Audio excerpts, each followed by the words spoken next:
আপনার কাছে দুইটা প্রশ্ন আসছে আমাদের কমেন্টসে। আমরা প্রথমটা বলি, একটি আসছে যে আমাদের বাংলাদেশে ইতিমধ্যে যারা সৌদির সাথে মিল রেখে একদিন আগেই রোজা রাখা শুরু করে দিয়েছে এবং একদিন আগেই তারা ঈদ পালন করে ফেলবে, তাদের ব্যাপারে আপনার কি ফতোয়া?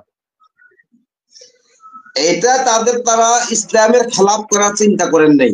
তারাও হক তালাশ করেছেন যে সঠিক যেটা সেটা আমরা আমল করব।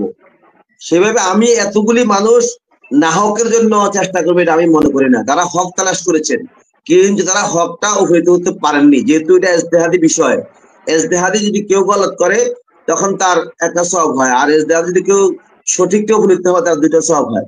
তারা যদি ইজতেহাদি ভুল করে থাকে তাদের নামাজ কোনো ক্ষতি হবে না, এটা আল্লাহ কবুল করে নেবেন। আর যদি তারা ইচ্ছা করে দিনের মধ্যে ফিতনা সৃষ্টি করে থাকে তাহলে তাদের নামাজ হবে না, বরং এটা তাদের গুনাহগার হবে।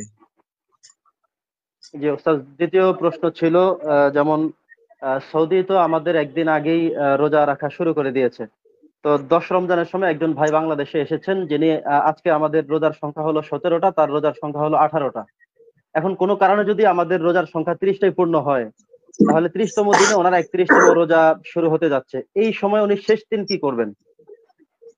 এখানে তো আল্লাহ রাব্বুল আলামিন রোজার এই সংখ্যা বলে দেন নাই, কোরআন কারীমের কোথাও সংখ্যা নেই। বলছে ফামান শাহাদা মিনকুম শাহরা ফালিয়াসুমহু। এখানে প্রথমে আমি এটা বলেছি যে রমজান মাসে উপস্থিত থাকবে সে রোজা রাখবে। সুতরাং যে যেখানে থাকে, এবার এটা 29 হতে পারে 28 হতে পারে, কারণ আমাদের দেশে যদি রোজা 28 29টা হয়, কেউ একদিন আগে সৌদি আরব চলে গেলে তার 28টা হবে। আর আমাদের দেশে যদি জি 30টা হয়, কে একদিন আগে সৌদি আরব থেকে তার 31টা হবে। সুতরাং 28টা 30টা 29টা হতেই পারে। আমার মূল কথা হলো আমি যদি মাসে ঘুরে থাকি তাহলে আমি রোজা রাখবো, মাস নাই রোজা রাখবো না। এইটাই আমার হুকুম। 30টা 29টা 28টা কোনো প্রিয় বিষয় নয়।